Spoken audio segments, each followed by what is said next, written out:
ధ్యాన కీర్తనలకు వెళ్దాం. ఈనాటి ధ్యాన కీర్తన 99వ కీర్తన భాగమై ఉన్నది. ఈ కీర్తనలో ఉన్న 9 వచనాలు సారాంశాన్ని ఈ దినమున మనం ధ్యానించబోతూ ఉన్నాం. ఈ యొక్క 9 వచనాలు సారాంశం ఒక్కటే. మనం ఆరాధిస్తున్న దేవుడు ఆకాశమందు ఆసీనుడై ఉన్నవాడు, భూమిని తన పాదపీఠముగా చేసుకుని విశ్వమంతా నిండియున్న గొప్ప దేవుడై ఉన్నాడు. విషయాన్ని మన ముందు ఎరిగి ఉండాలి. మనం ఆరాధిస్తున్న దేవుడు ఆకాశమందు ఆసీనుడై భూమిని తన పాదపీఠముగా చేసుకుని విశ్వమంతా నిండి ఉన్నాడు. అంత గొప్ప దేవుణ్ణి మనం ఆరాధిస్తున్నాము కనుక భూమి మీద ఉన్న మనం, ఆయన పాదపీఠమైన భూమి మీద ఉన్న మనం నిత్యము ఆయన ఎదుట సాగిల పడేవారు ఉండాలట. నిత్యము ఆయన ఎదుట మనం సాగిల పడేవారం ఉంటే ఆయన ఆశీర్వాదాలు మనం అనుభవిస్తాము అని ఈ 99వ కీర్తనలో భక్తుడు తన అనుభవాన్ని తెలియపరిచాడు. ఎందుకంటే ఆకాశం అంటే ఆకాశము, మధ్యాకాశము, మహాకాశం అని బైబిల్ గ్రంథములో 3 ఆకాశాలు రాయబడ్డాయి. కనపడే ఆకాశం శూన్యం, మధ్యాకాశం ఒకటి ఉంది, దాన్ని అంతరిక్షం అన్నారు. మహాకాశం ఉంది, అది దేవుని సింహాసనం ఉన్న స్థలం. అక్కడ ఆయన సింహాసనం ఉంది, అక్కడ ఆయన కూర్చుని భూమిని ఆయన పాదపీఠముగా చేసుకుని విశ్వమంతా నిండి ఉన్న ఆ గొప్ప దేవుడండి. కనుక ఆయన పాదపీఠమై ఉన్న భూమి మీద మనం ఉన్నాం కనుక మనము ఆయన ఎదుట ఉన్నామని గుర్తించాలి. ఆ మహాకాశం అనేది ఈ భూలోకానికి ఎదుటిగా ఉన్నది. దేవుని స్తోత్రం. అనగా మహాకాశమందు ఆసీనుడైన దేవుడు భూమి మీద నివసిస్తున్న సమస్త మానవాళిని పరిశీలిస్తున్నాడు. ఆయన కనుదృష్టి అంతా భూలోక నివాసుల మీదే ఉందట. ఎందుకంటే ఈ భూమి మీద ఉన్న ప్రతి మానవుడు ఆయన రూపంలో, ఆయన పోలికలో సృజించబడిన వాడే. అందుకే ప్రతి మానవుడిని ఆయన ప్రేమిస్తున్నాడు. ఆయనని ఎరగకపోయినా ఎరిగిన వారినైనా ఆయన అందరినీ ప్రేమిస్తున్న దేవుడు. ఎందుకంటే అందరూ కూడా ఆయన రూపంలో, ఆయన పోలికలో సృజించబడిన వాడే. కనుక ప్రియులారా, ప్రతి మానవుడు కూడా ఆకాశమందు ఆసీనుడైన దేవుని ఎదుట నిత్యము సాగిలపడేవారు ఉండాలని, అలా ఎవరైతే ఉంటారో వారిని ఆయన విడువక ప్రేమిస్తూ వారిని ఆశీర్వదిస్తాడని రాయబడి ఉందండి ఈ కీర్తన భాగములో. హల్లెలూయా. ఆకాశమందు ఆసీనుడా నీ తట్టు కనులెత్తుచున్నాను, మేము నీ తట్టు కనులెత్తు కరుణించుమా యేసు కాపాడుమా, కరుణించుమా యేసు కాపాడుమా, నీ తట్టు కనులెత్తుచున్నాము, మేము నీ తట్టు కనులెత్తుచున్నాము. హల్లెలూయా. మన ఆరాధిస్తున్న దేవుడు ఆకాశమందు ఆసీనుడై ఉన్నాడు. ఆయన తట్టు చూసే అనుభవం అనుకుంటే భూమి మీద ఉన్న మనం నిత్యము ఆయన ఎదుట సాగిలపడే అనుభవాన్ని కలిగి ఉంటాం. అలా సాగిలపడే అనుభవాన్ని ఎప్పుడైతే కలిగి ఉంటామో అటువంటి వారిని ఆయన ఇష్టపడతాడట, అటువంటి వారిని ఆయన ఆశీర్వదిస్తాడట. హల్లెలూయా. మరి అటువంటి అనుభవాన్ని మనకు కలిగి ఆయన ఆశీర్వాదాలు పొందుకునే వారంగా ఉండాలి. అది దేవుని ఉద్దేశం అండి. ఈనాడు చూడండి, భూలోక నివాసులందరినీ పరిశీలిస్తే ఈ సత్యాన్ని గ్రహించకుండా ఎవరిష్టానుసారంగా వారు భక్తి చేసుకుంటూ పోతున్నట్టుగా మనం చూస్తున్నాం. యెషయా గ్రంథంలో 66వ అధ్యాయములు ఈ మాట రాయబడి ఉందండి. ఈ ప్రవచన పుస్తకమైన యెషయా గ్రంథం 66వ అధ్యాయం మొదటి 5 వచనాలు చదివి సహాయం చేస్తారా? ఒక్కరు చదవండి దయతో. యెహోవా ఎలాగున ఆజ్ఞ ఇచ్చుచున్నాడు, ఆకాశము నా సింహాసనము, భూమి నా పాదపీఠము. మీరు నా నిమిత్తము కట్టనుద్దేశించే ఇల్లు ఏపాటిది? నాకు విశ్రమస్థానముగా మీరు కట్టనుద్దేశించినది ఏపాటిది? అవన్నీ నా హస్తకృత్యములు, అవి నా వల్ల కలిగినవి అని యెహోవా సెలవిచ్చుచున్నాడు. ఎవడు దీనుడై నలిగిన హృదయము గలవాడై నా మాట విని వణుకుచుండునో వానినే నేను దృష్టించుచున్నాను.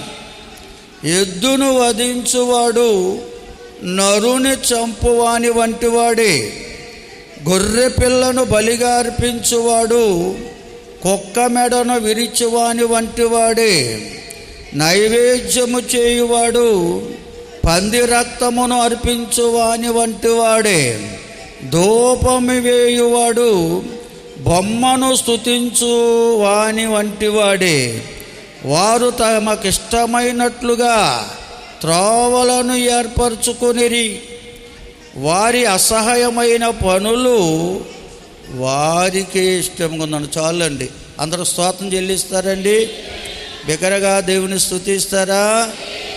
దేవుడే చెప్తున్నాడు, ఆకాశము నా సింహాసనము, భూమి నా పాదపీఠం. కనుక మీరు ఎందుకు నా కోసం నాకు నివసించాలని ఎందుకు ఆ కట్టడాలు కడుతున్నారు? ఇవాళ లోకంలో చూడండి, ఎక్కడ చూసినా గుళ్ళు గోపురాలే, గుళ్ళు గోపురాలు ఎక్కడ చూసినా కోట్లు ఖర్చు పెట్టి గుళ్ళు గోపురాలు కట్టేస్తున్నారు. ఎందుకని అడగండి. ఇది దేవాలయము అంటున్నారు, అంటే దేవుడు ఉండడానికి అంటున్నారు. అందులో సృష్టికర్తన దేవుణ్ణి ఏదో ఒక రూపంలో బొమ్మగా వేసి అందులో పెట్టి పూజిస్తున్నారు ఈనాడు లోకములు ఎక్కడ చూసినా. మీరు అడగొచ్చు, మరి ఇది కూడా మందిరమే కదండి అని. కానీ మన కడుతున్న మందిరాలు ఏమిటంటే ప్రార్థనా మందిరాలే కానీ దేవుడు నివసించడానికి కట్టేవి కావివి. దేవుని స్తోత్రం చెబుదామా? మనం కట్టే ఈ మందిరం ప్రార్థన చేయడానికి దేవునికి. అందుకే దేవుని రూపం అనేది మందిరంలో ఉండదు. ఆయన ఈ రూపములు ఉన్నాడని ఏ వస్తు రూపంలో కానీ, ఏ జీవి రూపములో కానీ, ఏ మనుషు రూపములో కానీ ఈ ప్రార్థనా మందిరములో మనం పెట్టకూడదు. అలా పెడితే అది ప్రార్థనా మందిరం అనబడదు, ఒక గుడి అనబడుతుంది. అంటే దేవుడు నివసించడానికి కట్టిన గుడిగా అనిపిస్తుంది. కనుక ప్రియులారా, దేవుడు మానవుడు కట్టే ఆ నిర్మించే గుడుల్లో, ఆ యొక్క కట్టడాల్లో నివసించేవాడు కాదు ఆయన. ఎందుకంటే ఆయన ఆకాశమైన సింహాసనము, భూమి ఆయన పాదపీఠమై విశ్వమంతా నిండిన దేవుడికి ఏ పాటి మందిరం కట్టగలం? మనం ఏ పాటి కట్టగలం? హల్లెలూయా, స్తోత్రం చెల్లిస్తారండి. ఇప్పుడు భూలోకమంతా గుళ్ళు గోపురాలతో నిండిపోతుంది. ఎందుకొరకంటే దేవుడు ఇష్టము లేని కార్యాలు అవి. అది దేవుడు కోరుకోవట్లేదండి. దేవుడు కోరేది మానవ హృదయాన్ని. మానవుడేమో ఏదో కట్టడాలు కట్టి రకరకాల ఏర్పాట్లు చేస్తున్నాడు ఆ కట్టడాలకు. కానీ దేవుడు అవి ఇష్టపడేవి కాదట. మానవుల యొక్క హస్తకృత్యములలో దేవుడు నివసించడు. మానవుడు కట్టే ఆ కట్టడాల్లో దేవుడు నివసించడు. ఎందుకంటే ఆయన ఆకాశం సింహాసనమై, భూమైన పాదపీఠమై, విశ్వమంతా నిండి ఉన్న దేవుడు. అంత దేవునికి ఎవరో ఏ పాటి కట్టడం కట్టగలరండి? దేవుని స్తోత్రం చెల్లిస్తారా?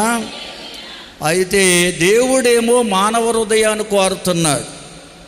ఎవరైతే విరిగి నలిగిన హృదయముతో ఆయనను సేవిస్తారో, ఆకాశమున్న దేవుని ఎదుట ఎవరైతే సాగిలు పడతారో, వారిలో నివసించడానికి ఆయన ఇష్టపడుతుంటే, ఈ మానవులేమో దేవుని కొరకు ఎన్నో కట్టడాలు కడుతూ ఉన్నారు లోకంలో. అదంతా కూడా దేవునికి ఇష్టమైన కార్యాలు కావట. అంతేకాకుండా గుళ్ళు గోపురాలు కట్టడమే కాదండి, బలులు అర్పిస్తున్నారటండి. కనుక ఈ గుళ్ళు గోపురాలను, బలులను దేవుడు ఇష్టపడేవాడు కాడు. ఎందుకంటే జీవరాశులన్నిటినీ కూడా దేవుడు ఎందుకు సృజించాడంటే, వాటికి కొన్ని పనులు అప్పగించాడండి. కొన్ని జీవరాశులు మానవులకు ఆహారంగాను, కొన్ని జీవరాశులేమో లోక మనుగడ కొరకు ఉపయోగపడే వాటిగా దేవుడు సృజించాడు. వాటిని దేవుడు కోరుకునేవాడు కాడు. వాటిని మనం ఎదుట వధించకూడదు. కనుక ప్రియులారా, అవేవి దేవుడు కోరుకునేవి కాదండి. దేవుడు కోరుకునేది ఒకటే, విరిగి నలిగిన మనసు గలవారిని కోరుకుంటున్నాడు.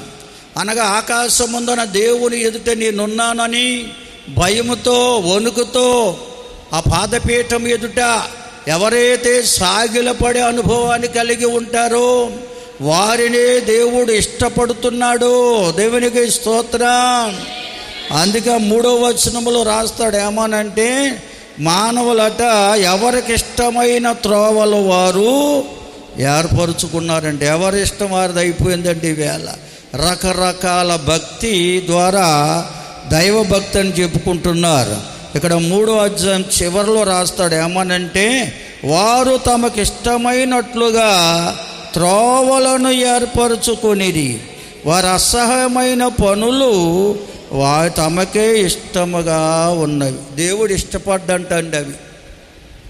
వారు చేసే భక్తి కార్యాలు, ధూపదీప నైవేద్యాలు, బలులు, గుళ్ళు గోపురాలు నిర్మించడం, ఇవేవి దేవుడు ఇష్టపడే కార్యాలు కానే కావు. ఎందుకంటే ఆయన పాదపీఠం ఎదుట మోకరించి సాగిలపడే మనసు కలిగిన వారే ఆయన ఇష్టపడతాడు. వారినే విరిగి నలిగిన హృదయము గలవారు, ఎవడైతే దీనుడై నలిగిన హృదయం గలవారై నా మాట విని వణుకుచుంటాడో వాడి మీదే ఆయన దృష్టి ఉంచాడట. దేవునికి స్తోత్రం. అదే అధ్యాయము 66వ అధ్యాయంలోనే 5వ వచనంలో మాటను చూడండి. యెహోవా కనుక ఆకాశమందున్న దేవదేవుని ఎదుట సాగిలపడే అనుభవం కలిగి ఎవరైతే భక్తి చేస్తారో ఆ భక్తి గలవారు ఎప్పుడూ దేవుళ్ళు ఆనందిస్తారండి.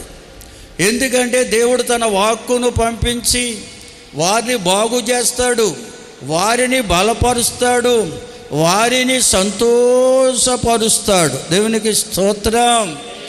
కనుక ప్రియులారా, దేవుని ప్రజలైన మనం దేవుని ఎదుట సాగిలపడే మనసు కలిగి ఉండాలి. అనగా సాగిలపడే మనసు ఎప్పుడైతే మనం కలిగి ఆయన సేవిస్తామో అప్పుడే ఆయన కనుదృష్టి మన మీద ఉంటుంది. ఆయన మనతో మాట్లాడతాడు. మాట్లాడిన ప్రతి మాటను మనం స్వీకరిస్తాం. ఈ విరిగి నలిగిన హృదయములు మనలో లేకపోతే, సాగిలపడే మనసు మనకు లేకపోతే, సాగిలపడుట అనే మాటకు ఈ సందర్భంలో అర్థం ఏమిటంటే అప్పగించుకొనుట అని అర్థమండి. వీళ్ళ సాగిలపడడం ఎవరైనా చూసారా? దేవునుడు సాగిలపడిన ప్రభుపాల్ గారు అన్నారు, బాప్తే అంటే మన చేతులు ఎదరక చాపి కాళ్ళు వెనక్కుంచి బోర్లంగా పడుకోవడం, నిద్రపోవడం కాదు, మనసును దేవునికి అప్పగించడం. అనగా ప్రభువా నేను నీవాడను, నేను నీదానని ఆయనకు అప్పగించుకోవడమే సాగిలపడడం అంటే. దేవా నేను కాదు, నేను నీవాడను, నేను నీదానని ఎవరికి వారు దేవునికి అప్పగించుకునే అనుభవాన్ని సాగిలపడుట అన్నారండి. స్తోత్రం చెబుదామండి. హల్లెలూయా. వీటి మీద కూడా ఎన్నో పాటలు రాసేశారు. సమయం కాదు కనుక ముందుకు వెళ్దాం ప్రియులారా. కనుక ఇక్కడ వాక్యం చెప్తుంది, దేవుని వాక్యమును ప్రేమించే వారం కావాలనగా మనం సాగిలపడే అనుభవం మనకుంటే, ప్రభు ఎదుట మనల్ని మనం అప్పగించుకునే మనసు మనకుంటే ప్రభు మనతో మాట్లాడడం ప్రారంభిస్తాడు. ప్రభు మాట్లాడిన ప్రతి మాట వింటావు, అంగీకరిస్తావు, అనగా గైకొంటావు, స్వీకరిస్తావు. ప్రభు మాటలు చదువుతావు, వాటిని స్వీకరిస్తావు. అప్పుడే పరిశుద్ధాత్ముడు ఆ మాటలను హృదయములో విత్తుతాడు, ముద్రిస్తాడు, నాటుతాడు. ఆ మాటలే నిన్ను నన్ను మనందరినీ సంతోషభరితులుగా మారుస్తాయి. అనగా వసింప సక్షమ కానీ మహిమాయుక్తమైన ఆనందముతో నింపేస్తాయి. దేవునికి స్తోత్రం. కష్టాల్లో, శ్రమల్లో, శోధనలో, కొదువుల్లో, వ్యాధి బాధల్లో కూడా కృంగిపోకుండా, కలవరపడకుండా ప్రభువులో ఆనందించే అనుభవము మనలో ఉంటుంది. ఈ అనుభవాన్ని చూసినటువంటి మన బంధువులు, మిత్రులు, ప్రభువుని ఎరిగిన వారు, వారందరూ కూడా మన ఆనందాన్ని చూసి ఆశ్చర్యపోతారట. వారు చేస్తున్న భక్తిని చూసి వారే సిగ్గుపడి మన యొక్క భక్తి జీవితాన్ని అనుసరిస్తారట అండి. అందరూ స్తోత్రం చెబుదామండి. బిగ్గరగా దేవుని స్తోత్రం చెల్లించండి. హల్లెలూయా, హల్లెలూయా. కనుక ప్రియులారా, బైబిల్ గ్రంథంలో అనేకమైన విషయాలు ఉన్నాయి. అయితే యోబు యొక్క గ్రంథంలో ఒక మాట మనం చదువుకోవడానికి ప్రయత్నిద్దాం. యోబు గ్రంథం అనగా యోబు పలికిన మాటలు ఉన్నాయి ఇందులో. 23వ అధ్యాయం 8వ వచనంలో యోబు గారు పలుకుతున్నటువంటి అద్భుతమైన మాటలు ఉన్నాయి. యోబు భక్తుడు ఎన్నో భయంకరమైన శ్రమలు, లోకములు ఏ మానవుడు పొందని శ్రమలు పొందాడు. ఆయన తన కలిగిన 10 మంది బిడ్డలు ఒకేసారి మరణించారు. తన కలిగిన ఆస్తిపాస్తులన్నీ కూడా హరించిపోయాయి. ఆరోగ్యం క్షీణించిపోయింది.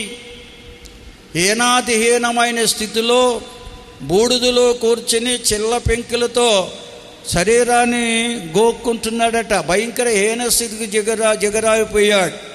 అంత భయంకరమైన శోధనలో ఆయన మత్తబడినా కానీ యోబు దేవుణ్ణి వెతకడం మానలేదండి. హల్లెలూయా. ఆయన దేవుణ్ణి వెతుకుతున్నాడంట శోధనలో. ఈవేళ ఎవరన్నా శోధనలు వచ్చినప్పుడు దేవుని వెతుకుతారా? దైవ సన్నిధికే రారు, మందిరానికే రారు. నా బాధలు మీకేం తెలుసు అంటారు ఒకవేళ పాస్టర్ గారు అడిగితే. ఆ భయంకరమైన శోధనలో కూడా, ఆ ఏనాతీనమైన పరిస్థితుల్లో కూడా ఆయన దేవుణ్ణి వెతుకుతున్నాడట. తూర్పు దిశలో ఉన్నాడేమో అని ఎతికాడంటండి. తూర్పు దిశలో సూర్యోదయం కలుగుతుంది కనుక అక్కడున్నాడేమో అని చూస్తే అక్కడ కనపడలేదట. పరమట దిశలో సూర్యాస్తమయం కనుక అక్కడున్నాడేమో అని పరిశీలించాడంట. అక్కడా దొరకలేదంట, ఆయనకి కనపడలేదంట. ఆయన పనులు జరిగించే ఉత్తర దిశకి చూశాడంట. అంటే ఆయన మహాకాశం వైపు చూశాడటండి.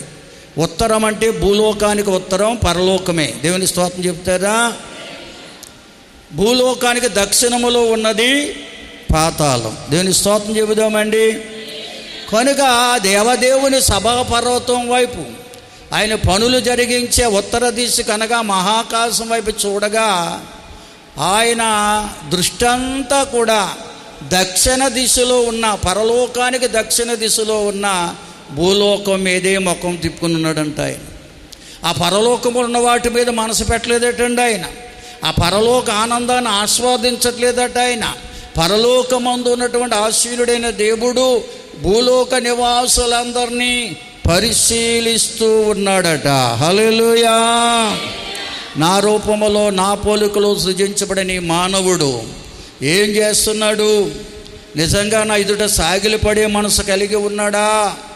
కలిగి ఉంటే వాడికి తన వాక్కును పంపించి, ఆయన తన వాక్కును పంపించి బాగు చేయాలని చూస్తున్నాడటండి.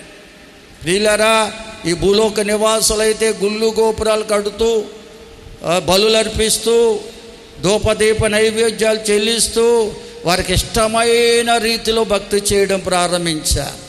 ఆయన ఎదుట సాగిలపడేవారే లేకుండా పోయారు. దేవుని స్తోత్రం చెబుదామండి. సాగిలపడేవారు లేకుండా పోయారండి.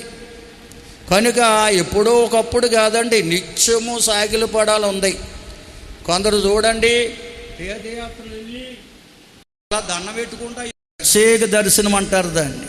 వారు వెళ్ళి అక్కడ సాగిలు పడతారు. కొంత డబ్బు కడితే కానీ అది కూడా అక్కడ కొద్ది సమయమే, ఎక్కువ టైం అక్కడ సాగిలపడి ఉండకూడదు. దేవుని స్తోత్రం చెబుదామండి. హల్లెలూయా. ఈ బ్రహ్మ సముద్రం చల్లని తీర్థానికి వెళ్ళినప్పుడు అక్కడ నేను చూశాను సాగిలు పడినోని. సాగిలు పడిపోయి దొల్లించడం అంటే ఒకటి సాగిలు పడినామంటే అది కాదు ప్రియులారా.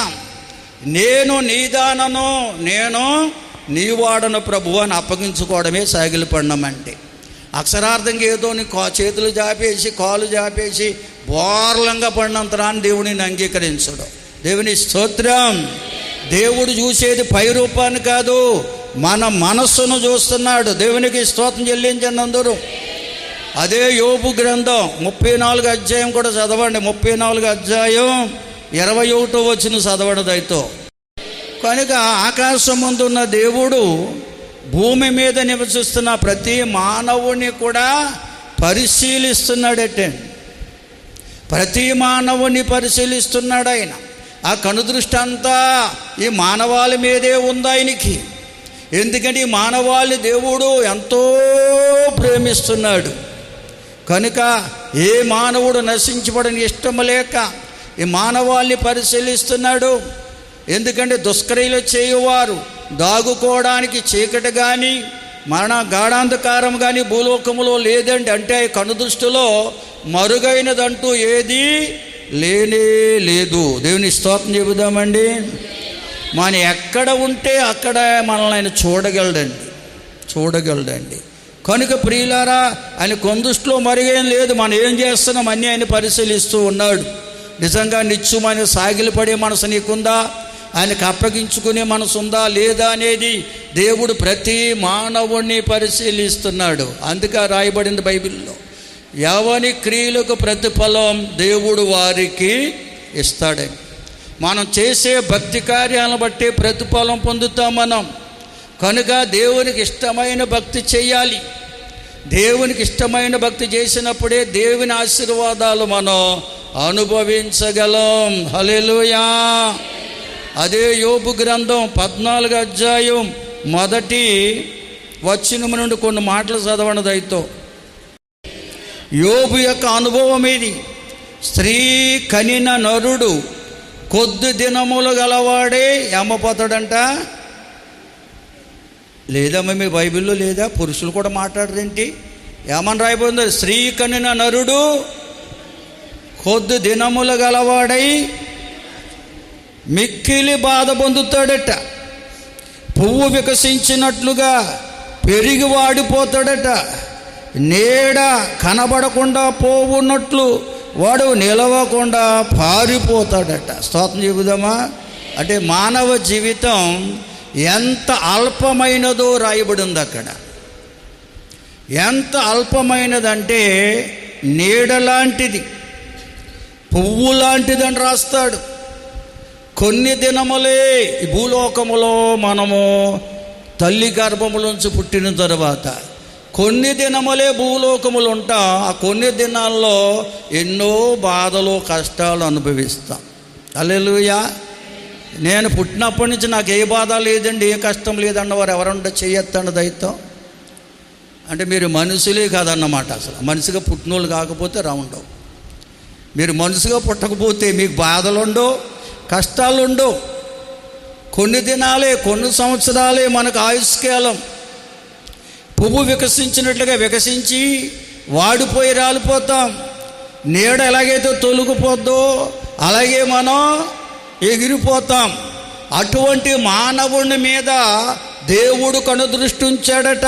హల్లెలూయా. ఈ మానవుని ఎట్టి పరిస్థితుల్లోనూ కూడా బాగు చేయాలని, ఈ మానవ హృదయాన్ని పరిశుద్ధపరచాలని, ఈ మానవుడను తనకిష్టమైన బిడ్డగా మార్చుకొని నిత్యరాజ్యానికి చేర్చాలని, నాశనము నుండి విడిపించాలని దేవదేవుడు మానవాళి మీద కనుదృష్టి ఉంచాడు. హల్లెలూయా. యోబు భక్తుడు అంటున్నాడు, పాప సహితునిలో నుండి పాపరహితుడు పుట్టితే ఎంత మేలు, అలా ఎవరైనా పుట్టగలరా అంటాడు. స్తోత్రం చెల్లించండి. యోబు భక్తుడు క్రీస్తు పూర్వమున్న భక్తుడు. ఆయన భూలోకానికి రాబోతున్నాడు అనే సంగతి ఆయన ఎరగని స్థితిలో ఉన్నాడు. హల్లెలూయా. ఎందుకంటే ఆనాడు మానవులందరూ దేవుని దృష్టిలో పాపులై ఉన్నారు. దైవ సన్నిధికి అప్పగించుకోకుండా ఎవరిష్టానుసారంగా వారు భక్తి చేస్తూ దేవునికి కోపాన్ని పుట్టిస్తున్న ఈ మానవాళిని కూడా దేవదేవుడు దృష్టించి చూస్తున్నాడని, ఈ మానవాళిని అత్యధికంగా ప్రేమిస్తున్నాడని ఈ యోబు భక్తుడు తెలియజేస్తూ ఉన్నాడు. హల్లెలూయా. అయితే ప్రియులారా, యోబు భక్తుడు ప్రవచించిన ఆ ప్రవచనాసారముగా పాప సహితునిలో నుండి పాపరహితుడు 2024 సంవత్సరాల క్రితమే లోకములో ఉదయించాడు. దేవుని స్తోత్రం. పాప సహితుడు అంటే పాపి అయిన మానవుడు అని అర్థం. ఈ పాపి అయిన మానవులోంచి పాపము లేనివాడు పుట్టాలి. ఈ ఏ పాపం లేనివాడు పుడితేనే ఈ మానవులను ఏ పాపము లేని వారిగా చేయగలడు, ఈ పాపలోకములో పరిశుద్ధులుగా మార్చగలరు అని ఎందరో ప్రవక్తలు ప్రవచిస్తూ వచ్చారు. యోబు లాంటి భక్తులు ఎందరో కూడా ప్రవచించారు, కనిపెట్టారు. ప్రియులారా, వారందరి ప్రవచనాసారమే ప్రభు అయిన యేసుక్రీస్తు వారు భూలోకములో ఉదయించడానికి కారణం. దేవుని స్తోత్రం. అందుకే ఆయన పాపైన మానవుని రక్షించడం కొరకు ఆయన పాప శరీరమును ధరించాడు. అనగా పాపి అయిన మానవ రూపములో లోకానికి వచ్చాడు. మానవ రూపములో లోకానికి వచ్చినా కానీ ఈ మానవుడి వలె పాపమాల్యం కలిగిన వాడు కాదు. హల్లెలూయా. ఆయన పవిత్రుడు, నిర్దోషి, నిష్కల్మషుడు, పాపలోకములో ప్రత్యేకించబడినవాడు. దేవునికి స్తోత్రం. ఏ పాపము లేనివాడు. ఆయన జన్మలో పాపము లేదు. ఎందుకంటే ఆయన పరిశుద్ధాత్మ ద్వారా తల్లి గర్భములో ప్రవేశించి భూలోకములో ఉదయించిన నీతి సూర్యుడైన మహాపరిశుద్ధుడైన దేవుడైన కనుక ప్రియులారా గమనించాలి, పురుషుని సహాయం లేకుండా స్త్రీ సంతానముగా భూలోకానికి వచ్చిన వాడాయన.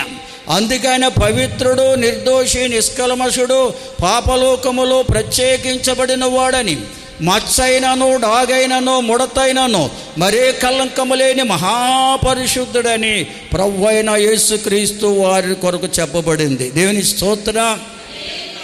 మరి భూలోకంలో ఏ యుగ పురుషుడికి, ఏ అవతార పురుషుడికి ఆ యొక్క పేరు లేదండి. పవిత్రులని పేరు లేదు, నిర్దోషి అనే పేరు లేదు, నిరపరాధ అని పేరు లేదు. మచ్చైన, డాగైనను, ముడతైనను మే కలంకము లేని వారుగా లోకములో ఎవ్వరూ లేరు, ఒక ప్రభు అయిన యేసుక్రీస్తు ఒక్కరే. అందుకే ఆయన సవాలు చేశాడు, నాలో పాపం ఉందని నిరూపించగలవారు ఎవరైనా ఉన్నారంటే ఎవరూ నిరూపించలేకపోయారు. ఎందుకంటే ఆయన ఏ పాపము లేనివాడు, పాపలోకములకు ప్రత్యేకమైన జీవితాన్ని జీవించిన గొప్ప భక్తుడు. దేవునికి స్తోత్రం. హల్లెలూయా, హల్లెలూయా.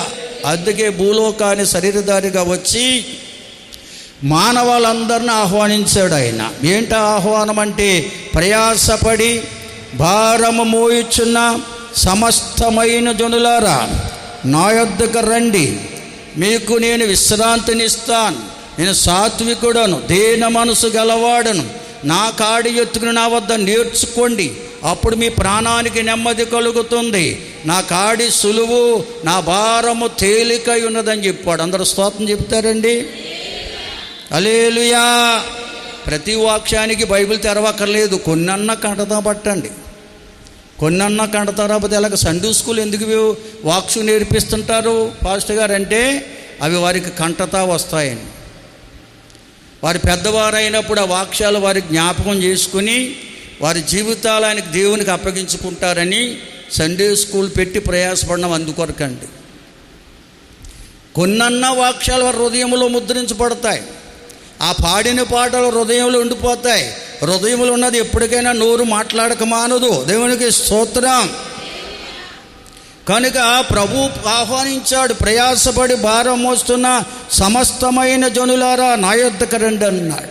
ఎందుకంటే లోకంలో మానవులు రకరకాల భక్తి కార్యాలు జరిగిస్తూ దైవానుగ్రహం పొందలేకపోతున్నారు.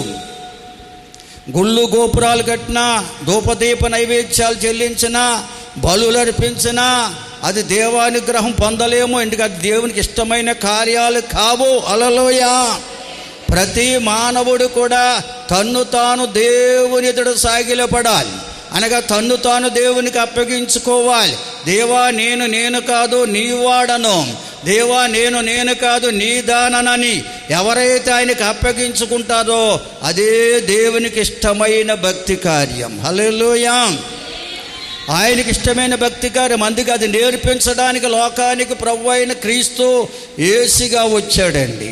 అందుకే నా వద్దకు రండి, మీరు నా వద్ద నేర్చుకోండి అంటున్నాడు. ఆ సాగిలపడడం అంటే ఏమిటో నేర్పించడానికి వచ్చాడు. తమ్ము తాము దేవునికి అప్పగించుకున్న వారు ఏ విధంగా దీవించబడతారో తెలియచేయడానికి వచ్చాడు. మాదిరి చూపించడానికి వచ్చారు. మార్గమును ఏర్పాటు చేయడానికి వచ్చారు ఆయన. దేవునికి స్తోత్రం. హల్లెలూయా, హల్లెలూయా. చూడండి, గలతీ పత్రిక 3వ అధ్యాయం 23వ వచనం చదవండి దయతో. దేవుని పట్ల విశ్వాసము అంటే అర్థం ఏమిటంటే నేను కాదు నేను నీ వాడను, నేను కాదు నేను నీ దానను అనే ఆ విశ్వాసం మానవాళ్ళు ఉండాలి. నేను కాదు ప్రభువా నీ దానను నీ వాడను అనే మనసు విశ్వాసం నీకుంటే ఆయనకు అప్పగించుకోకుండా ఉండలేవు. నీవుగా ఆయనకు అప్పగించుకుంటావు. అటువంటి విశ్వాసం వెల్లడి కాక మునుపు, అది మానవాళికి తెలియపరచబడక మునుపు ధర్మశాస్త్రాన్ని దేవుడిచ్చాడు. ధర్మశాస్త్రాన్ని ఎందుకు ఇచ్చాడంటే మోషే దేవుడికి ప్రార్థన చేస్తే మోషే ద్వారా ధర్మశాస్త్రాన్ని ఎందుకు ఇచ్చాడంటే మానవుల్లో దాగి ఉన్న పాపాన్ని ఎత్తు చూపించింది ధర్మశాస్త్రం. దేవుని ఎదుట సాగిలపడకుండా నేను దేవుని వాడను, దేవుని దానను, నేను దేవునికి అప్పగించుకోవాలని మనసు లేకుండా చేసింది పాపం. అందుకనే 2 పలకల మీద ధర్మశాస్త్రం రాసి ఇచ్చాడు ప్రభు. మొదటి పలక మీద 4 ఆజ్ఞలు, 2వ పలక మీద 6 ఆజ్ఞలు రాసి ఇచ్చాడు మోషేకు దేవుడు. ప్రియులారా, 4 ఆజ్ఞలలో రాయబడింది దేవుణ్ణి దేవుడిగా ఈ మానవుడు ఆరాధించలేకపోతున్నాడు. ఎందుకంటే వాడు వివిధమైనటువంటి కార్యాలు ఏర్పాటు చేసుకున్నాడు. గుళ్ళు కడుతున్నాడు, గోపురాలు కడుతున్నాడు, ధూపదీప నైవేద్యాలు చేస్తున్నాడు, బలులు అర్పిస్తున్నాడు. ఇవేవి దేవునికి ఇష్టమైనవి కావు. అన్నీ కూడా దేవునికి కోపాన్ని పుట్టించేవే. దేవుని స్తోత్రం. ఇవన్నీ కూడా దేవునికి కోపాన్ని పుట్టించే కార్యాలు అటండి. ఇవి మానవుడు చేస్తున్నాడు, అది పాపం. దేవుడు ఆత్మస్వరూపై ఉన్నాడు కనుక ఆయన ఒక్కడే దేవుడై ఉన్నాడు. ఆయనకు వేరే రూపాన్ని అనగా సృష్టిలో ఉన్న మానవ రూపాన్ని కానీ, పక్షాదుల రూపాన్ని కానీ, జీవరాశుల రూపాన్ని కానీ, జలచరాల రూపములో కానీ దేవుడు లేడు. ఆ రూపములో పూజించే వారందరూ దేవునికి కోపం పుట్టిస్తున్న వారే. ఆయన ఆత్మస్వరూపై ఉన్నాడని, పూర్ణ హృదయం దాన్ని సేవించాలని, పూజించాలని, ఇలాగ దేవదేవుడు మానవుడు దేవుని పట్ల దేవునికి ఏ విధంగా కోపము రేపుతున్నాడో చూపించాడు. 2వ రాతి పలకలు 6 ఆజ్ఞలు మానవుడికి మధ్య విద్వేషాలు, మానవుని మధ్య కక్షలు, కవతలు. ఎందుకు మానవుడు తన వలె పొరుగువాని ప్రేమించలేకపోతున్నాడు, మానవుల మధ్య ఎందుకు ప్రేమ చల్లారిపోయిందో ఆ 6 ఆజ్ఞల్లో చూపించాడు. మానవుడు వ్యభిచారిగా మారిపోయాడు, నరచ చేసేవాడిగా మారిపోయాడు, దొంగిలినేవాడిగా మారిపోయాడు, అబద్ధ సాక్ష్యం చెప్పేవాడిగా మారిపోయాడు, మోసగాడిగా మారిపోయాడు, పొరుగువాడిని దాన్ని ఆశించేవాడిగా మారిపోయాడు. హల్లెలూయా. ఇదంతా కూడా దేవునికి కోపం పుట్టించే కార్యాలు. ఇవన్నీ పాపానికి సాదృశ్యమని ధర్మశాస్త్రం మానవ హృదయములో దాగి ఉన్న పాపమును ఎత్తు చూపించింది. హల్లెలూయా. అందుకే ధర్మశాస్త్రానికి ఒక పేరుంది, శిక్షాస్మృతి. మానవుడు ఎటువంటి పాపములు బంధించబడ్డాడో తెలియజేసిందే ధర్మశాస్త్రం. ఆ పాపమును విడిపించేవాడు, మానవ హృదయాన్ని పవిత్రపరిచేవాడు, దేవుని దేవుడిగా ఆరాధించేవారిగా, మనిషిని మనిషిగా ప్రేమించేవారిగా చేయడానికి ప్రభువైన క్రీస్తు యేసుగా భూలోకానికి రావాల్సి వచ్చింది. యేసు వద్దకు నడిపించిందే ధర్మశాస్త్రం. హల్లెలూయా. అందుకే బాల శిక్షకుడు అని పేరు పెట్టారు ధర్మశాస్త్రానికి. దేవుని స్తోత్రం చెల్లిస్తారండి. హల్లెలూయా. కనుక ప్రభువైన యేసుక్రీస్తు వారు భూలోకానికి వచ్చింది ఎందుకంటే దేవుణ్ణి ఏ విధంగా సేవించాలో నేర్పించడానికి వచ్చాడు. మనిషిని మనిషిగా ఎలా ప్రేమించాలో చెప్పడానికి, నిరూపించడానికి భూలోకానికి వచ్చాడు. కనుక యేసయ్య నేర్పింది. అందుకంటాడు, ప్రయాసపడి భారం మోసిన సమస్త ప్రజలారా నా యొద్దకు రండి, మీకు విశ్రాంతినిస్తాను. నేను సాత్వికుడను, దేన మనసు గలవాడను, నా కాడెత్తుకు నా వద్ద నేర్చుకోండి, మీ ప్రాణానికి నెమ్మది కలుగుతుందన్నాడు. హల్లెలూయా. నా కాడి సులువు, నా భారం తేలిక అని చెప్పాడు. నువ్వు అప్పగించుకుంటే అంత తేలికే. దేవుని స్తోత్రం చెల్లించండి అందరూ. కనుక ఆయన ఎదుట ప్రభువా నేను కాదు నీ దానను, నేను కాదయ్యా నీ వాడనని ఎవరికి వారు ఆయనకి అప్పగించుకోవడమే సాగిలపడడం. అది ప్రభువైన యేసుక్రీస్తు వారు నేర్పిన బోధ. దేవునికి స్తోత్రం. ఆయన వాక్యం విని ఆయన వద్ద నేర్చుకునే మనసు నీకుంటే, అనగా ఆయన మాటలు విని గైకునే మనసు నీకుంటే, ఆయన మాటలు చదువుతూ వాటిని స్వీకరించే మనసు నీకుంటే, పరిశుద్ధాత్ముడు ఆ యేసయ్య మాటలు నీ హృదయములో విత్తినప్పుడు, నాటినప్పుడు, ముద్రించినప్పుడు అప్పుడు నీకు అర్థమవుతుంది, నేను కాదు నా దేవుని దానను, నేను కాదు దేవుని వాడనని దేవునికి అప్పగించుకునే మనసు నీకు వస్తుంది. దేవుని ఎదుట సాగిలపడే మనసు నీకు వస్తుంది. దేవునికి స్తోత్రం. అదే ప్రభు అయిన యేసుక్రీస్తు వారు నేర్పించిన బోధండి. ఆయన సన్నిధికి వస్తున్న మనం మరి నేర్చుకుంటున్నామా? ఎన్నో సంవత్సరాలు గతించబోతున్నాయి. ఎంతో వాక్యాన్ని వింటున్నాం, గైకునే మనసు నీకుందా? ఎంతో దేవుని వాక్యాన్ని చదువుతున్నావు, గైకునే మనసు నీకుంటే మనతోన్న పరిశుద్ధాత్ముడే ఆ మాటలు, వింటున్న మాటలు, నువ్వు చదువుతున్న యేసయ్య మాటలు నీ హృదయములో నాటుతాడు, హృదయం మీద ముద్రిస్తాడు, నీ హృదయములో విత్తుతాడు. అప్పుడే ఆ దేవుని మాటలే ఆ దేవునికి సాగిలపడే వారికి నిన్ను మారుస్తాయి. హల్లెలూయా. దేవునికి అప్పగించుకునేవారుగా మారుస్తుందని దైవలేఖనం చదివిస్తుంది. అదే గలతీ పత్రికలో ప్రియులారా ఇంకా మనం చదివితే 4వ అధ్యాయం మొదటి నుంచి చదవండి. కనుక దేవుణ్ణి దైవ చిత్తాన్ని ఎరగకుండా ఎంతకాలం భక్తి చేసిన, గుళ్ళు గోపురాలు నిర్మించిన, బలులర్పించిన, దాన ధర్మాలు చేసిన, పూజలు పునస్కారాలు ఎన్ని చేసినా ప్రతి మానవుడు కూడా బాలురు కానీ బాలికలుగా ఉండిపోయారు. అనగా తెలియని వారిగా ఉండిపోయారు, దైవ చిత్తం ఎరగకుండానే ఉన్నారు. కనుకనే ధర్మశాస్త్రం చెప్తుంది, మీరు చేసే భక్తి అంతా కూడా దేవునికి కోపం పుట్టించేది ఉన్నది. దేవుని కనికరాన్ని మీరు పొందాలంటే ఇదిగో మీరు ప్రభు అయిన యేసుక్రీస్తుకు అప్పగించుకోవాలని చెప్తుంది. హల్లెలూయా. అందుకని కాలము సంపూర్ణమైనప్పుడు స్త్రీయందు ప్రభు అయిన యేసుక్రీస్తు వారు జన్మించారు. దేవుని స్తోత్రం. స్త్రీయందు ఆయన పుట్టి లోకములో 30 సంవత్సరాలు సంచరిస్తూ ఆయన పాపలోకములో పరిశుద్ధమైన జీవితం ఎలా జీవించాలో జీవించి చూపించాడు. అనగా తన్ను తాను తండ్రికి అప్పగించుకున్నాడు, సాగిలపడ్డాడు. నేను కాదు నేను నీ వాడనని ఆయన తండ్రికి అప్పగించుకున్నాడు. కనుకనే పగలంతా మనుషుల మధ్య పరలోక రాజ్య మర్మాలు తెలియజేస్తూ రాత్రంతా తండ్రితో మాట్లాడేవాడని ఉంది. హల్లెలూయా. కనుక ఆయనకు పూర్తిగా అప్పగించుకున్నాడు. కనుకనే ఈ పాపలోకములో పాప మాలిన్యము ఆయన అంటలేదు. ఆయన పాపలోకంలో ప్రత్యేకించబడిన వాడుగా ఉన్నాడు. నిజంగా మన ప్రభుకు అప్పగించుకుంటే పాపమాల్యం అంటకుండా ప్రభు మనల్ని కాపాడుతాడండి. ప్రియులారా దేవునికి స్తోత్రం.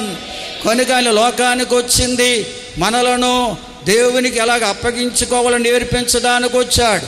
సాగిలపడటం అంటే ఏంటో నేర్పించడానికి 30 సంవత్సరాలు ఆయన భూలోకములో సంచరిస్తూ మాదిరి చూపించాడు. 3.5 సంవత్సరాలు పరలోకానందాన్ని ఇహలోకములో రుచి చూపించాడు. 33.5 సంవత్సరాల వయసులో కలవరి శిలువకు తన్ను తాను అప్పగించుకున్నాడు. అప్పగించుకుని తను చిందించిన రక్తము ద్వారా ఈ మానవాళికి పాప విమోచన దయచేశాడు. దేవుని స్తోత్రం చెల్లించండి, బిగ్గరగా దేవుని స్తుతించండి ప్రియులారా. ఈ మానవాళికి పాప విమోచన అనుగ్రహించాడండి అని కలవరి శిలువ యాగము ద్వారా 33.5 సంవత్సరాల భూలోకములో శరీరధారిగా ఉన్నాడు ప్రభు అయిన యేసు క్రీస్తు వారి ప్రియులారా. ఆయన లోకానికి వచ్చింది మనము దేవునికి ఎలాగ అప్పగించుకోవాలో నేర్పించడానికి. అంతేకాదు మనలో ఉన్న ఆ పాపపు జీవితాన్ని, ఆ పాప మరణాన్ని మరణింప చేయడానికి కల్వరి శిలువలో యాగమయ్యాడు. ఆయన కార్చిన రక్తమే మనలో ఉన్న పాప స్థితి నుంచి మనల్ని విడిపించింది. దేవుని స్తోత్రం. కనుక నిజంగా రక్తము ద్వారా విమోచించబడిన వాడవైతే, విమోచించబడిన దానవైతే గుళ్ళు గోపురాల ద్వారానో లేక బలులర్పించడం ద్వారానో ధూపదీప నైవేద్యాల ద్వారానో దేవుణ్ణి సేవించవు. నిన్ను నీవుగా దేవునికి అప్పగించుకుంటావు. నిన్ను నీవుగా దేవునికి అప్పగించుకుంటావు. దేవునికి నిన్ను నీవుగా అప్పగించుకోవడమే సాగిలపడి ఆయన సేవించడం. దేవుని స్తోత్రం చెల్లించండి అందరూ. అదే ప్రభు అయిన యేసుక్రీస్తు వారు నేర్పించినటువంటి పాఠం అండి. ఆయన కలవరి శిలువ యాగము ద్వారా ఇటువంటి భక్తి జీవితంలోనికి మనల్ని నడిపించాడు. కనుక నువ్వు కలవరి శిలువ రక్తము ద్వారా కడగబడిన వాడవైతే, కడగబడిన దానవైతే నిన్ను నీవుగా ప్రభుకు అప్పగించుకుంటావు. నేను కాదు, నేను దేవుని వాడను, నేను కాదు, నేను దేవుని దానని ఎవరికి వారు దేవునికి అప్పగించుకుంటారు. అదే సాగిలు పడ్డం అంటే. దేవుని స్తోత్రం చెబుతారండి, బిగ్గరగా దేవుని స్తుతింటారండి. హల్లెలూయా, హల్లెలూయా. అందుకే రోమాపత్రిక 8వ అధ్యాయం 1వ వచనం చదివినట్లయితే అక్కడ అద్భుతమైన మాటలు పౌలు భక్తుడు వెల్లడి చేశాడు. హల్లెలూయా. కనుక కాబట్టి మీరు క్రీస్తు యేసునందు ఉండండి, క్రీస్తు యేసుకు అప్పగించుకోండి. క్రీస్తు యేసునందుంటే ఏ శిక్షా విధియో మీకు ఉండదు. హల్లెలూయా. శిక్షా విధి అంటే దాన్నే లోకం కీడు అంటుంది. ఎందుకంటే ప్రియులారా, అదే మా ఇంటి ఎదురు సంపతరావు పోయాడు కదా గత వారం. అక్కడ ప్రభు నమ్ముకున్న వారు కూడా వాళ్ళ కుటుంబీకులు ఉన్నారు, కొంత బయట నుంచి వచ్చారు. ప్రభుని ఎరగని వారు అంటున్నారు, స్నానాలు చేస్తున్నారు. ప్రభువుకు అప్పగించుకుంటే వారికి ఏ కీడు ఉండదు. హల్లెలూయా. వారు చనిపోయినా వారి ద్వారా వారి కుటుంబానికి కీడు ఉండదు, వారి బంధువులకి కీడు ఉండదు. కనుక ప్రభువులో జీవించి మరణించిన వారు, ఒకవేళ ప్రభువుని ఎరగిన వారు మీ ఇంట్లో ఎవరైనా మరణిస్తే వారి కీడు మనల్ని అంటనే అండదు. ఎందుకొరకంటే ప్రభు అయిన యేసుక్రీస్తులో మనముంటే ఆయన ఏ కీడు రాకుండా కాపాడుతాడు. దేవుని స్తోత్రం చెల్లించండి అందరూ. మరి ఈ విషయం దేవుని నమ్ముకున్న వాళ్ళకి తెలాలండి, నమ్ముకున్న వాళ్ళు కూడా తెలదు. అందుకనే వాళ్ళ మాటలకే లోపడిపోతున్నారు. స్నానం చేయదని ఎక్కడ లేదు, స్నానము శుభ్రత కొరకు చేయాలి. స్తోత్రం చెల్లించండి అందరూ. ఎందుకంటే ఎవరన్నా చనిపోతే వారు సరే బ్యాక్టీరియా క్రియలు కమ్ముకుంటే అక్కడికి ఎన్నోళ్ళ మీద అవి వ్యాపిస్తాయి. అందుకని చూడండి, వారి యొక్క అంత్యక్రియలకు ఎన్నోళ్ళు నీరసపడిపోతారు. మేము కూడా సమాధి కార్యక్రమం జరిగిస్తే మాకు ఆ నీరసం 2-3 రోజుల వరకు పోదాం. ఎందుకంటే ఆ బాడీ దగ్గర. అందుకని శుభ్రంగా స్నానం చేయాలి. ఆ క్రిములు మన మనలోకి వెళ్ళిపోకుండా ఇంకా బలహీనపరచకుండా ఉండాలంటే ఆ మృతదేహం వద్దకు వెళ్ళిన వాళ్ళు ఖచ్చితంగా స్నానము చెయ్యాలి. అది ఆచారం కాదు, నీ ఆరోగ్యం కొరకు. స్తోత్రం చెల్లించండి అందరూ. కీడని కాదు, నీకు నష్టం కలుగుతుంది కనుక చెయ్యాలి. స్తోత్రం చెల్లించండి అందరూ. అందుకే దేవుని వాక్యం చెప్తుంది, క్రీస్తు యేసునందు ఉన్న వారికి ఏ శిక్ష విధియు లేదు. అంటే క్రీస్తు యేసునందు ఉన్నవారంటే క్రీస్తు యేసుకు అప్పగించుకుంటే, సాగిలపడితే ఏ కీడు నీ మీదకు రానివ్వడు. హల్లెలూయా. దుష్టుడు నీ మీద వేలుబడి చెయ్యనివ్వడు. దేవుని స్తోత్రం. వారినే దేవుని పిల్లలు అన్నారు, క్రైస్తవులు అన్నారండి. క్రీస్తు యేసులో ఉన్నవారే క్రైస్తవులంటే, క్రీస్తు యేసుకు తను అప్పగించుకున్న వారే నిజమైన క్రైస్తవులంటే. అటువంటి వారి కొరకే ప్రభు కల్వరి శిలువకి వెళ్ళే ముందు ఆయన ఒక బల్లను సిద్ధపరిచి వెళ్ళాడు. ఇదిగో, ఎవరైతే నాకు తాము అప్పగించుకుంటారో వారి కోసం నా శరీరాన్ని జీవాహారముగా, నా రక్తాన్ని జీవజలముగా ఇవ్వబోతున్నాను. నిజంగా మీరు నాకు అప్పగించుకున్నవారైతే నా శరీరము తిన్నప్పుడు మీలో ఉన్న నిర్జీవ క్రియలను లయమై ఉజ్జీవపరచబడతారు. నా రక్తాన్ని తాగినప్పుడు మీలో ఉన్న పాపమాల్యం అంతా కడిగివేయబడి, ఎందుకంటే పాపలోకం ఉన్నాం కనుక చూపు ద్వారానో, మాట ద్వారానో, నడక ద్వారానో పాపమాల్యం మనల్ని అంటుతుంది కనుక ఈ రక్తాన్ని త్రాగినప్పుడల్లా మీలో ఉన్న పాపమాలిన్యము కడగబడి శుద్ధీకరించబడతారు కనుక నా రాకడ పర్యాంతరము మీరు దీనిని చెయ్యండి అని ఆయన బిడ్డలమైన మనకు ఆయన అప్పగించినటువంటి కార్యం అది. ప్రభు వల్ల ఆరాధన అంటే అది. అనగా ప్రభు సిద్ధపరిచిన ఆహారం, ఆయన శరీరమును జీవాహారముగా, ఆయన రక్తమును కొత్త నిబంధన పాత్రగా మనం ఎందుకు స్వీకరించాలంటే ప్రియులారా, మనలో ఒక నిర్జీవ క్రియలు ఉన్నట్లయితే, అనగా ప్రభుకు అప్పగించుకుని జీవిస్తున్న మనలను ప్రభుకు అప్పగించకుండా అడ్డుకునే ఏమన్నా మనం ఉన్నట్లయితే అవి తొలగించబడతాయి.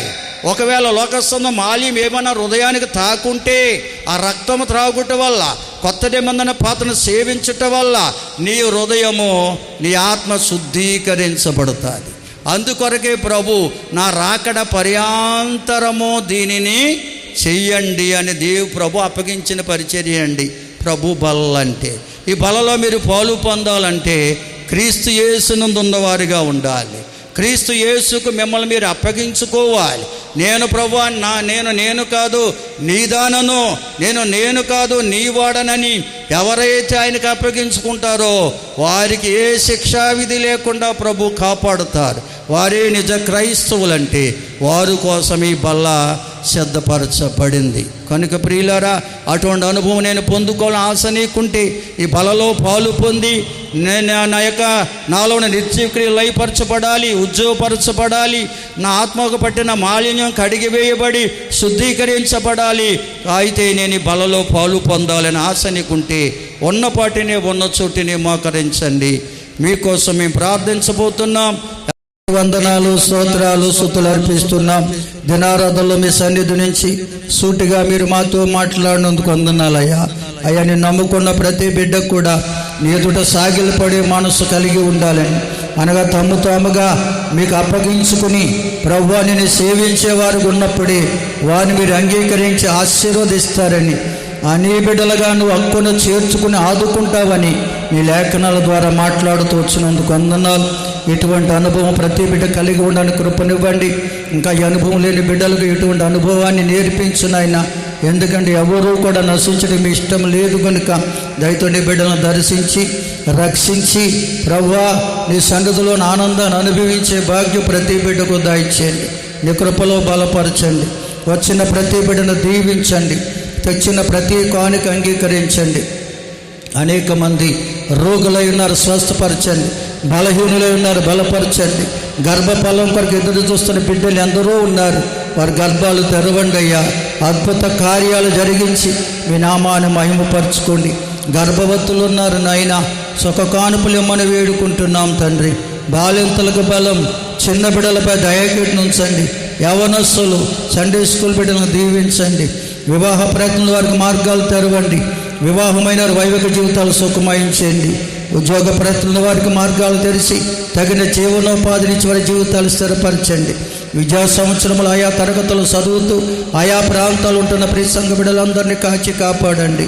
విదేశాల్లో, ఆయా రాష్ట్రాల్లో, ఆయా ప్రాంతాల్లో ఉంటున్న సంఘ బిడ్డలందరిపై మీ కాపుదలకు అందృష్టి ఉంచి వారి కష్టార్జితాన్ని దీవించి వారి కుటుంబాలకు మేలు దయచేయండి. మా గ్రామ ప్రజలు, రాష్ట్ర దేశ ప్రజలు, నాయకులను, అధికారులను జ్ఞాపకం చేసుకోండి. అలాగే నాయన వచ్చే నెల 25, 26, 27 తారీఖుల్లో తలపెట్టిన ఉపవాస ప్రార్థన కూడికలు ఆశీర్వాదకరంగా, సంఘానికి ఉజ్జీవకరంగా, అనేకాత్మలకు రక్షణకరంగా నడిపించండి.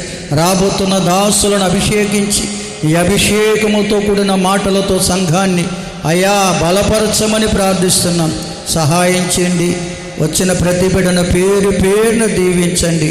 యేసు ఉన్నత నామములో అడిగి వేడుకొనుచున్నాము తండ్రి, ఆమేన్. మన తండ్రి అయిన దేవుని ప్రేమ, కుమారుడైన యేసుక్రీస్తు వారి దివ్య కృప, పరిశుద్ధాత్మ దేవుని సన్నిధి, సమాధానం భక్తులారా మనకి మన కుటుంబాలకును లోకములో క్రీస్తు యేసుని ప్రేమిస్తున్న సకల ప్రజలకు సదాకాలం దేవుని కృపా సమాధానం తోడుగా ఉండి నడిపించును గాక. ఆమేన్. యేసు రక్తమే జయం, ప్రభేసు రక్తమే జయం. యేసు నామానికి సంపూర్ణ విజయం, అపవాది క్రియలు అనంత నాశనం కలుగును గాక. ఆమేన్, ఆమేన్. అందరికి వందనాలు. ప్రభు మిమ్మల్ని దీవించుగాక. సెలవు. అది ఎంతో విలువని నాకు చూపితివే.